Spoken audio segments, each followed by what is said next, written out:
Good afternoon and welcome to the next concurrent session of the day, Inclusive and Equitable Learning Experience in Economics. Our presenter today is Ying Zhen from Wesleyan College. Ying Zhen is an associate professor of business and economics at Wesleyan College in Macon, Georgia, where she serves as an economics program director. She got her PhD in economics from Clark University in Worcester, Massachusetts. Her major fields of specialization are labor economics, cultural economics, and industrial organization. Specific research interests include music business and economics of immigration. She considers economics a universal science, which should be open to everyone. Her ultimate goal is to help students see the world through the eyes of an economist, making them appreciate the beauty of economics and become civilized world citizens.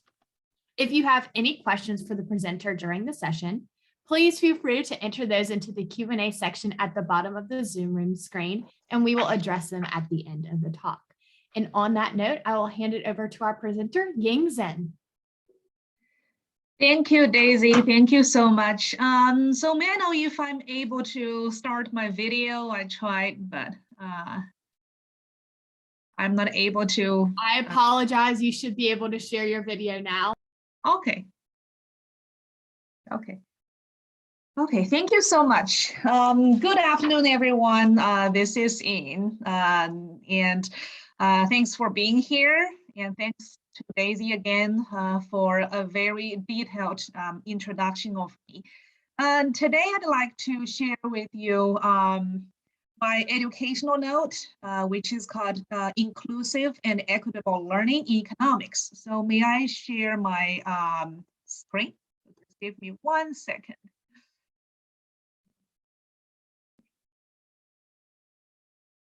Are you able to see my slides?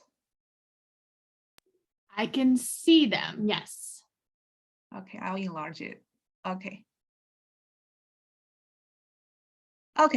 so here you can find the title of my presentation, which is Inclusive and Equitable Learning in Economics. I would say this is still in its very initial stage, because I would say maybe 1 year ago when I presented another topic at this conference, I didn't know much about inclusive and equitable learning. But I was very inspired from, I think from a 2-week workshop last June, in June 2021, which was provided by the which was provided by Gardner Institute. So the name of the workshop was called The Humanity of Inclusive Practices. So I think I learned a lot from that 2-week workshop. Therefore, I've been trying to incorporate some key elements into my teaching. And I'm associate professor of business and economics at Wesleyan College, and this is my 10th year. So I've been teaching there for a while. And we are the first women's college in the world, founded in 1836. And if you have attended some workshops, or if you have attended some presentations, especially by CSWEP, which is Committee on the Women's Status in the Economics profession, along with your maybe personal experience attending conferences and also teaching your own economics classes, you may have noticed that, right? Yeah, economics is very male dominant, so this is very sad. Yes. Yeah, therefore, teaching at a women's college for 10 years, I've always been trying my best to empower women. And I found this topic very beneficial to our students. And also, this could be expanded to a wider group of students, not just like men and women, and also it can be expanded to many other categories of students, and we are also a very diverse campus. As far as I know, we have about 25% international students on campus. Yeah. Okay, so again, this presentation is still in its very initial stage, but I'd love to share with you what I have learned from that workshop from Gardner Institute, the Humanity of Inclusive Practices back in June. Okay, so let's first look at the definitions of inclusivity and equity, and then we'll realize why it's very important and very necessary in teaching and learning, not just in economics, but very shortly, I will share you I'll share with you how I apply this in my general education economics class, which is Women and Economic Development class. Okay, so let's first look at its definition. What do we mean by inclusivity or inclusive teaching? So inclusive teaching means teaching in ways that will not exclude students accidentally or intentionally, implicitly or explicitly, from opportunities to learn and thrive. Yeah, so this is a very general concept, and I would say easier said than done. Yeah, so think about that, especially like we are teaching at colleges in the US, right, a country of immigrants, and also we always have students from all kinds of backgrounds. Yeah, so how we really truly incorporate them and also practice inclusive teaching. So this is very important topic, which deserves our lifetime effort. Okay, so here for inclusive teaching to be authentic, effective, and transformative, it's necessary for educators to grapple with a liberatory design process, one that will allow us to critically examine our courses as spaces that allow students to bring their whole selves to the learning process. Yeah. So liberatory design, this was a key topic we explored in that 2-week workshop provided by Gardner Institute. What do we mean by liberatory design? Liberatory design, generally speaking, is a process and practice to generate self-awareness, to liberate designers from habits that perpetuate inequities. Yeah, so they are all concepts. Therefore, it's very necessary for us to incorporate such theoretical concepts into our teaching, which is very practical. So inclusive, yeah, so means not excluding any of the parties or groups involved in something. And also here we can see its detailed definition. And how about equity? How about equity? Equity is a crucial part of the equity conversation.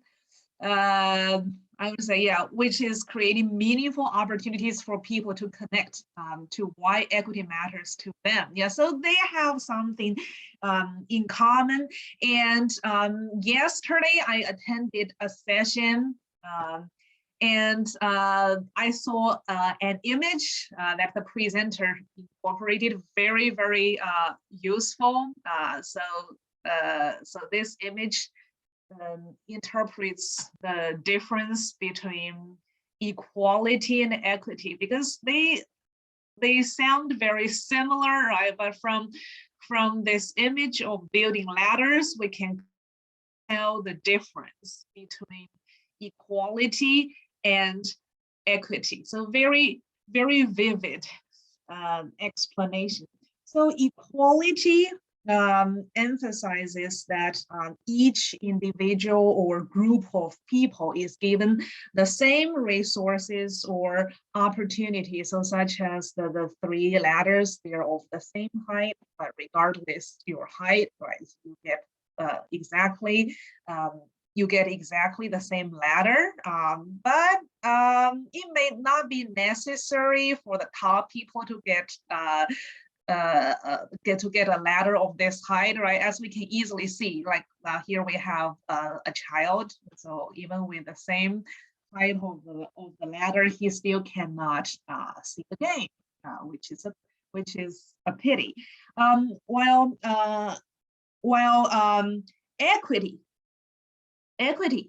equity recognizes that each person has different circumstances and allocates the exact resources and opportunities needed to reach an equal outcome. So equity, I would say, is more result oriented. So we just want to make sure every individual, regardless of his or her background, they can achieve a similar outcome. So here, the point is that we should let people of different heights to view the game. So this is what really matters. Instead of each of them should receive a ladder that is of exactly the same height, right? So here I found this very, very helpful. So I would like to say thanks to the presenter yesterday because I found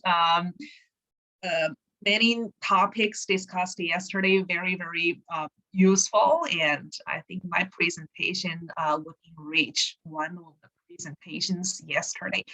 Okay, so now let's go back. So working with equity at the center requires people to authentically bring who they are and their life experiences to the table. This isn't always easy in a professional setting, which I totally agree, but it is a necessary part of getting people ready to lead for equity. And I really like the second point. Equity is a process, not just an outcome. So all that I have been sharing is based on what I've learned from that workshop by Gardner Institute. So it's a process, not just an outcome. And it's like a regrettable art. We can also put in this way, right? We have to always try to get people be like honest of themselves and willing to share. It requires people to authentically bring who they are and their life experiences to the table. This is also easier said than done. Especially in a professional setting. But as educators, this is our goal. Yeah, it's an art, a regrettable art. We should try our best using all kinds of strategies and also like improve our ways of doing things in order to achieve this goal. Okay, therefore, my presentation would introduce an example of creating an inclusive and equitable learning experience in a general education economics class. This is our 200 level economics class, but personally, I would consider this class the easiest in economics. I would say it's easier than econ like 101, 102. Yes, so they are introduction level to microeconomics and macroeconomics because they are more, how can I say that, theoretical and also mathematical. But this class, although as a 200 level class, is a general education class. It's open to all students from freshman to senior, and we don't usually require any economics background. It would be helpful for them to take like college algebra, just know the very, very basics of math. That would be enough. Yeah. Therefore, yes, it's. I mean, although this is probably the easiest economics class. Based on my experience, it's very challenging to teach because students are very diverse and they have different goals and motives of taking this class. Some just want to fulfill their general education requirement. Others really want to learn some economics and how to apply economic theories to a gender setting. And some students are very critical and some are even arrogant. Yeah, so usually those sections are very big, but we are a small college. We only have about 800 students in total. So for us, a big size means maybe like 20, 25 students or slightly bigger. Yeah, so I've been teaching this class since 2013.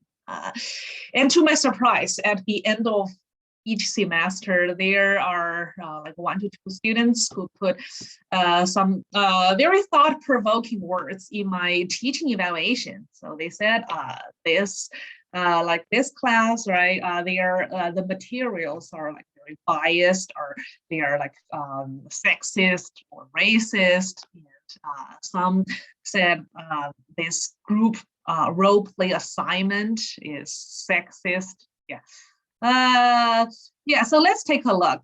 So for this class, I assign them a group role play assignment, which provides them an opportunity to research about what women from different backgrounds need to do to survive and thrive within their particular culture and time, with a group reflection short paper being assigned afterwards. So each group would submit short reflection paper after the role play, and we can find more details. Yeah. So from this slide, you can see this you can see the general information for this class. The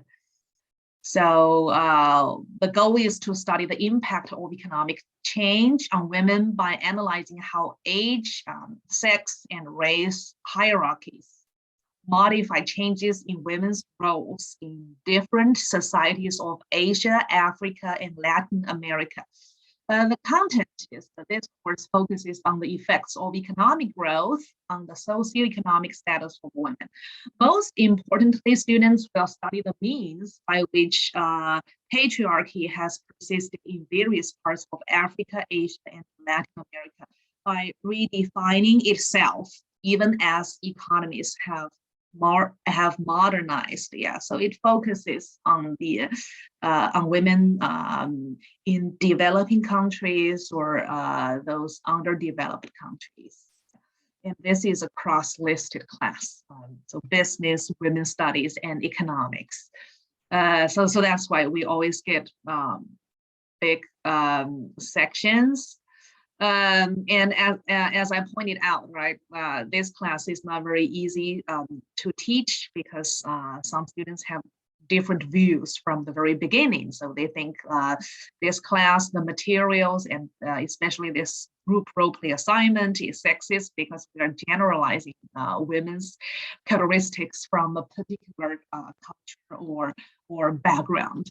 So whether this makes sense, so that's why today I'd like to discuss by incorporating inclusive and equitable learning in this class. Yeah.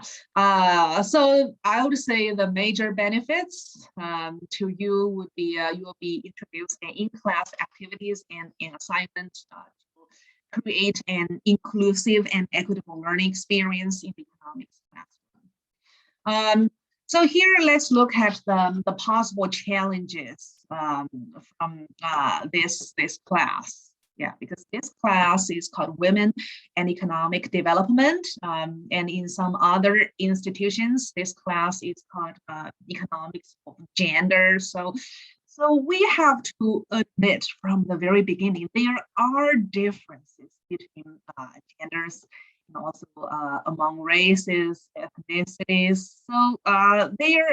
So this is very necessary. Otherwise, right, although we cannot generalize, but at the same time, we have to admit that people from different backgrounds, from different cultures, different races, ethnicities, they are different in their groups as a whole. So we would call them maybe the general, they have their individual general characteristics.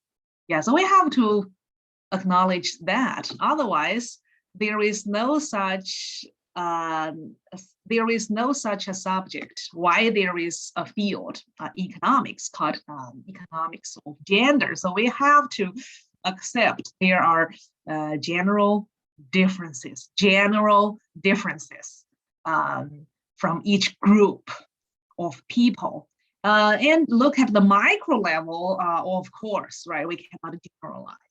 Yeah, so it's very likely, right? Maybe like a Chinese may act like maybe a native, like growing up in the US. That's totally possible. So at the individual level, right? Because people are very different, but from a general perspective, so we have to accept that there are differences among different groups of people. That's why we have such fields that deserve us to study, to explore, and then find out solutions. Okay, so now let's look at the possible challenges while teaching this class and also learning this course. So on both sides, inclusivity and equity. Inclusivity challenge that could include gender stereotyped, and also race, ethnicity stereotyped. And at the other extreme, we have gender free, gender blind, or race ethnicity free, race or ethnicity blind. So there are two extremes. So therefore, the solution, a possible solution to such challenges are just to inform students or to make them aware or being open-minded about such general differences between like among gender, among race and ethnicity from the very beginning. And then it will be easier to teach and learn this course. Yeah, so we know that even gender has a pretty long definition. It has more than 2 categories, right? So gender could be defined as one's social identity as male, female, or non-binary, and which refers to students who identify as a gender other than male or female. Gender definitions also include transgender people who identify as a gender that is different from their biological sex. Yeah, so just being open-minded and just don't go to either extreme. And on the other hand, there could be equity challenge.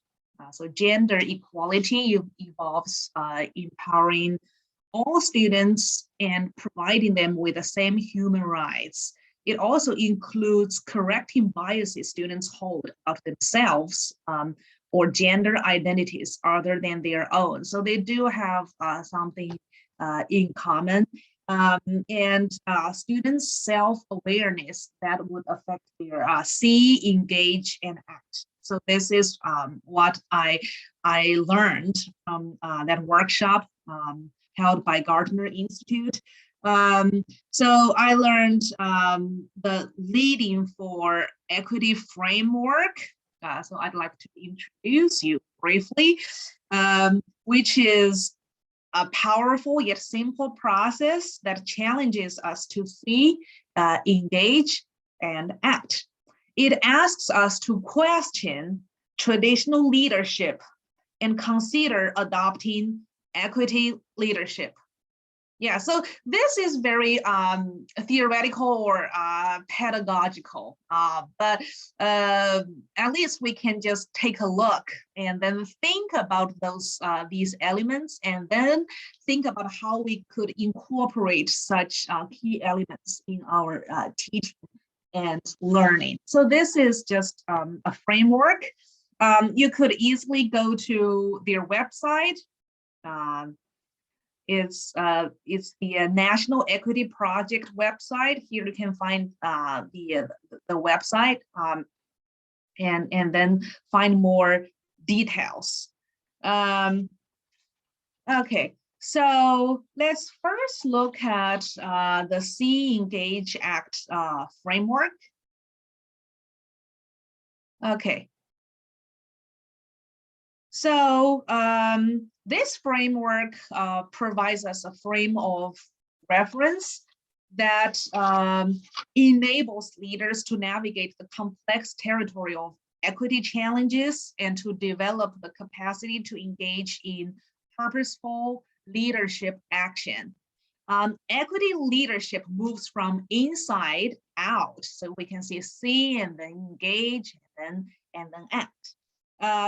Which is different from the traditional leadership, which tends to move top down. So C is at the top, which reflects order and control, and then engage, right?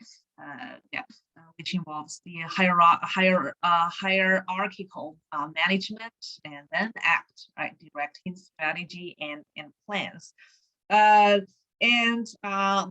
we see informs how we engage, which informs how we act. Yeah, so here you can find more details. So for the traditional leadership, it's a pyramid leadership, and it is appropriate when the problems are simple, obvious, or complicated, which means manageable, and the solutions can be known. So like two extremes. It is the dominant culture default leadership approach, and the traditional leadership approach emphasizes performance, while the equity leadership, we know that it is inside out. And this approach is needed when problems are complex, which means messy and solutions cannot be known in advance. Strategies must be developed through experimentation and learning, and this approach runs counter to our deeply entrained notions of what good leadership is. This approach emphasizes learning. Yeah, it emphasizes learning. So we can see each part, right? So see equity and complexity lenses on self and the situation, and then engage means listening, relationship building, and meaning making.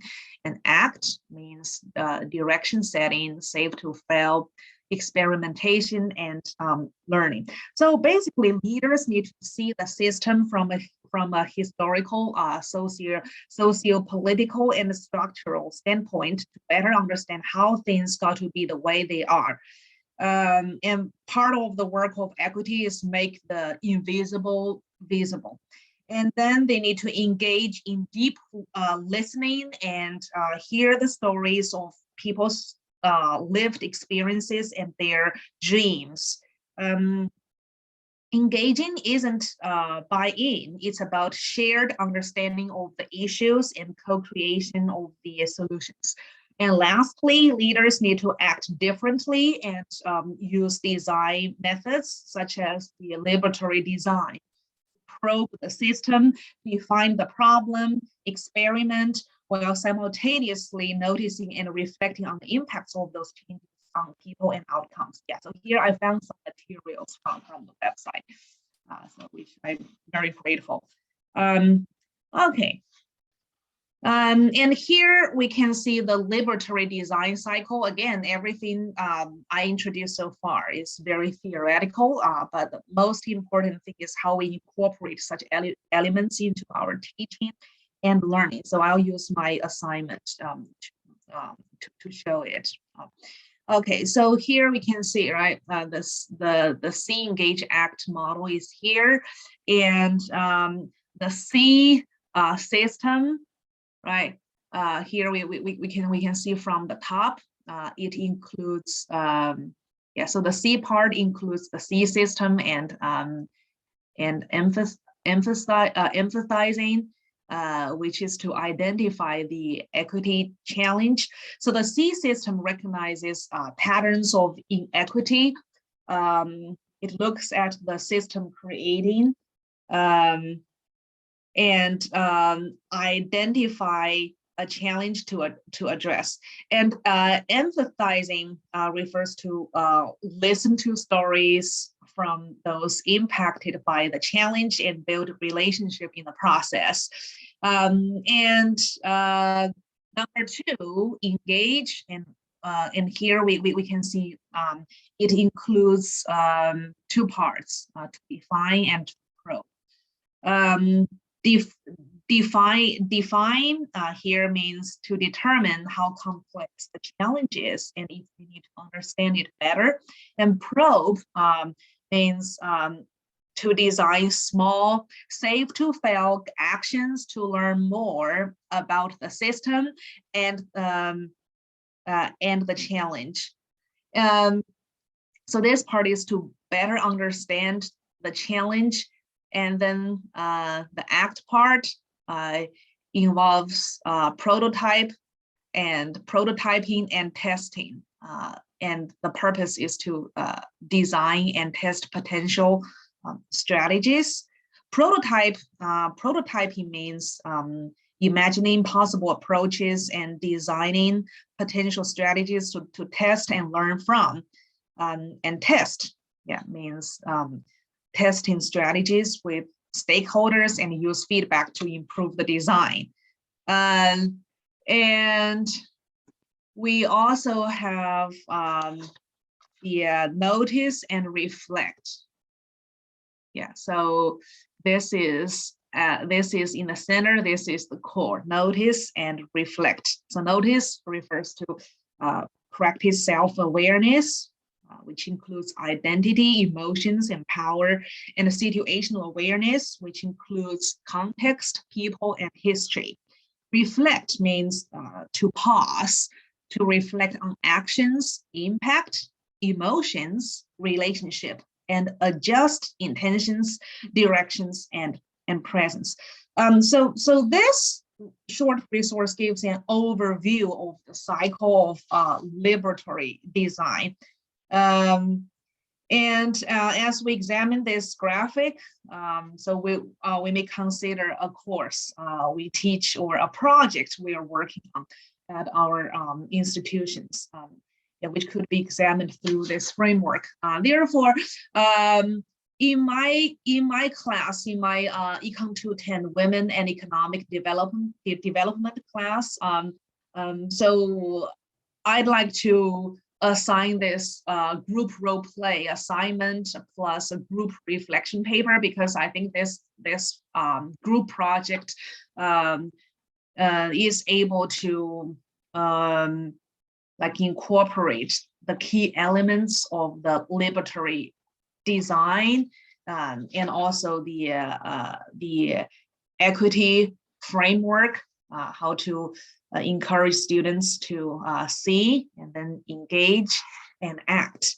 And just now I introduced each element, like here, the C system, empathize, and then define and probe, and then prototype and test.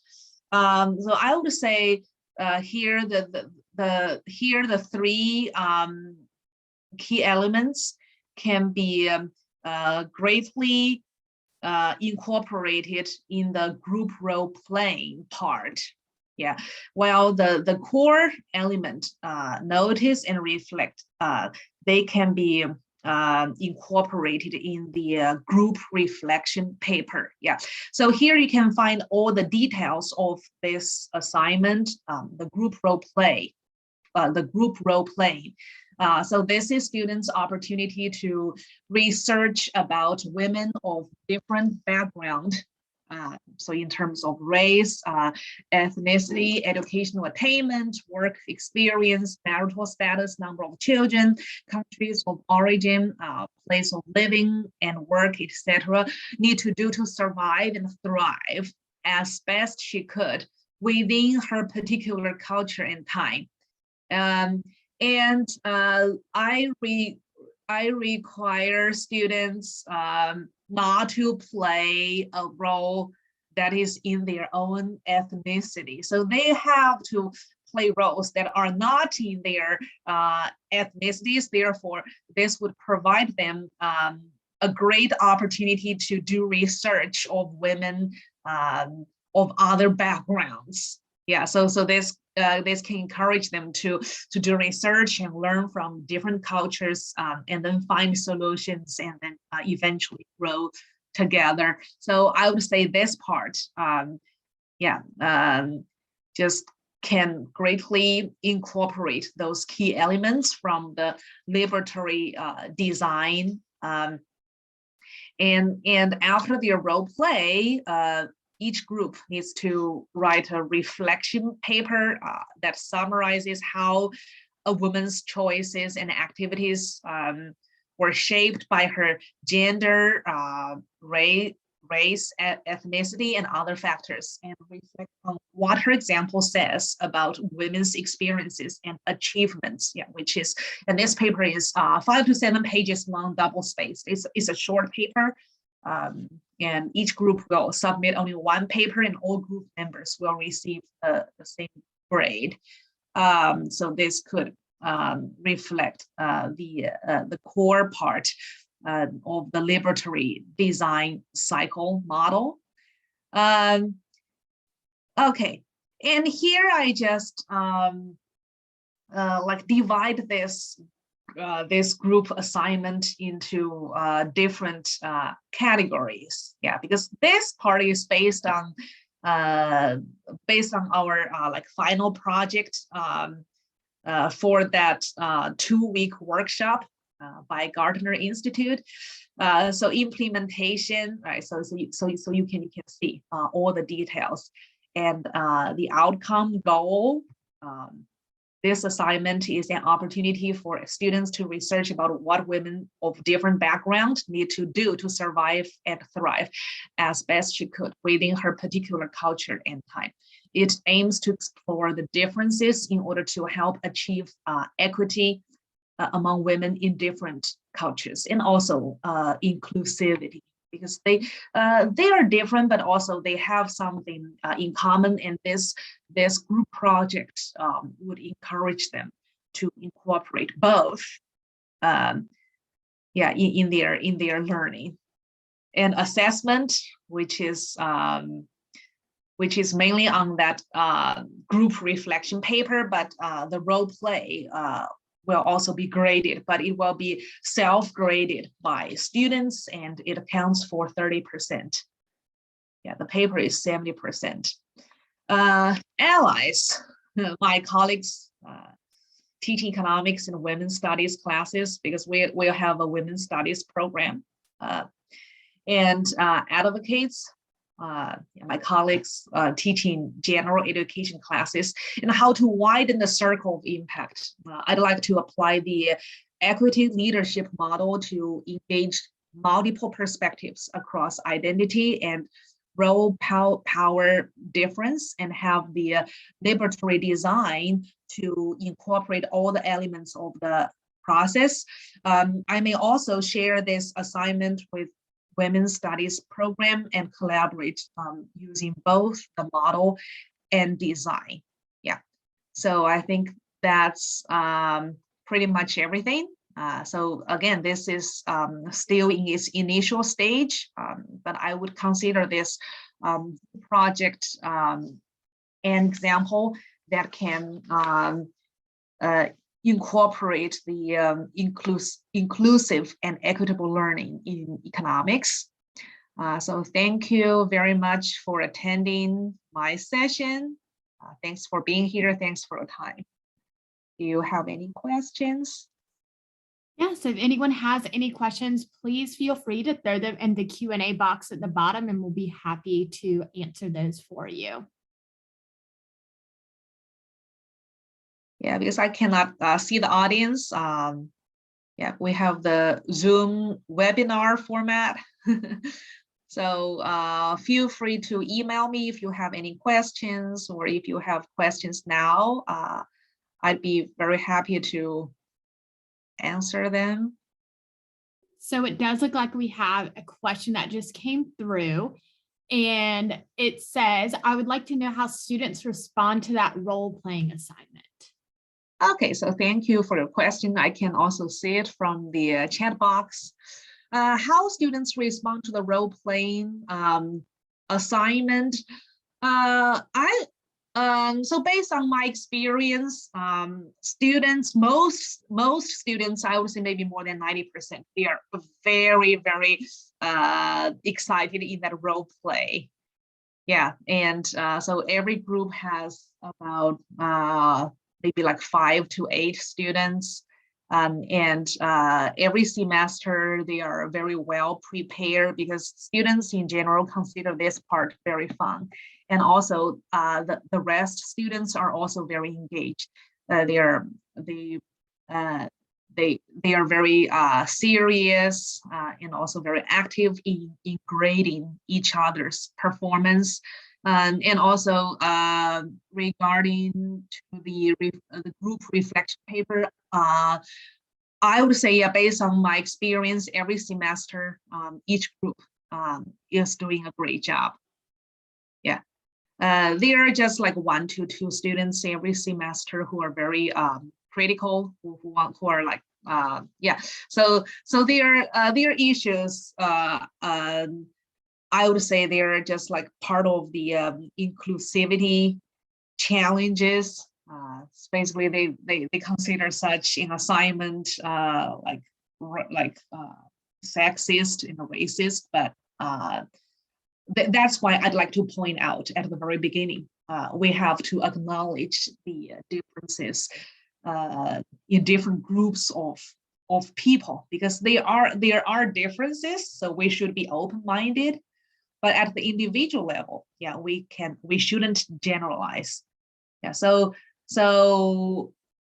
I feel very positive that students have been responding to the role-playing assignment like very, very well. They are very actively participating the role play, and also they have been doing a good job in writing a reflection paper.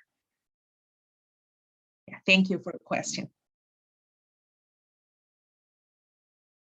So it looks like we have another question come through, and it says, do you apply this method to any other topics in economics?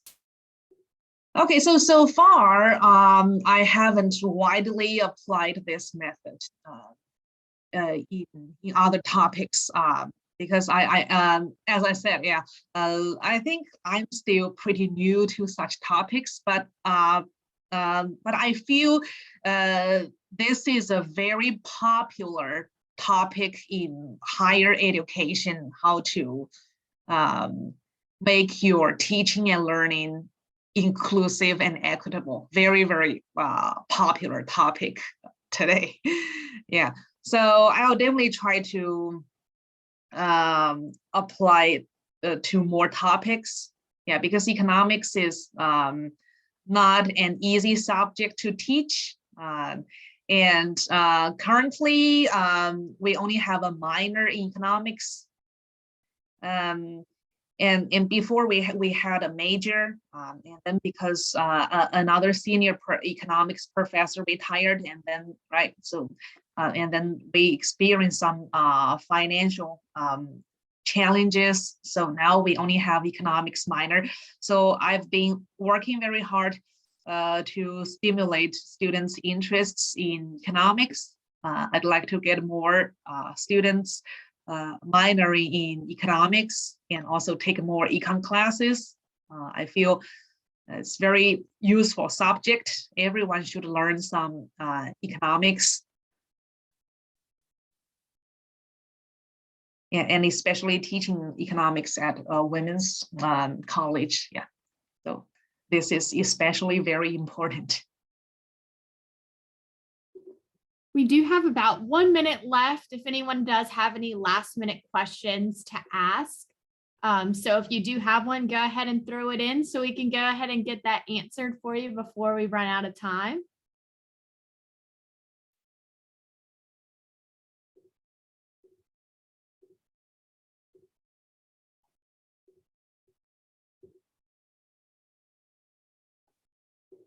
Okay, so any other questions? If there are no other questions, that's totally fine. Like Ying said, you're more than welcome to email her with any questions you might have after. If you think about anything, dwell on anything, I'm sure she's more than happy to take any of those questions later on if you can't think of anything right now or something comes to you later on.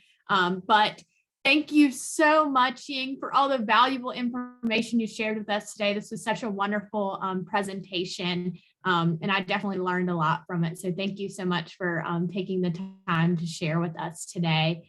But for everyone else, the next concurrent session will begin at 3 p.m. Eastern time. So do keep that in mind. If you will be joining us, that's when it will be starting. In the meantime, I've gone ahead and put into the chat of our other session meeting room links that you're able to access. And we have put in there access to the conference website for a complete list of the concurrent sessions and their descriptions. And while accessing that conference website, don't forget to swing by our exhibit hall to say hello to the rest of the Hawks team. And there you can view a quick 5-minute demonstration and be entered to win the hourly giveaway. And that would be your choice of a 6-month subscription to Audible, a 1-year subscription to Disney Plus, or a $100 Amazon gift card, which I would like to win all of those. So definitely take your time to go over there and say hello. And with that, we will see you at your next session. Again, thank you so much for sharing with us today, and hope to see you guys at your next session. Thank you so much. Thanks for having me. So hope everyone will have a great afternoon, a great day if you're in other parts of the world. Absolutely. Well, thank you so much for sharing with us today. And like I said, we'll be back here at 3 p.m. Eastern time for anyone who will be joining our next session. So thank you so much, everyone. Thank you. Thank you. Have a good day. Bye.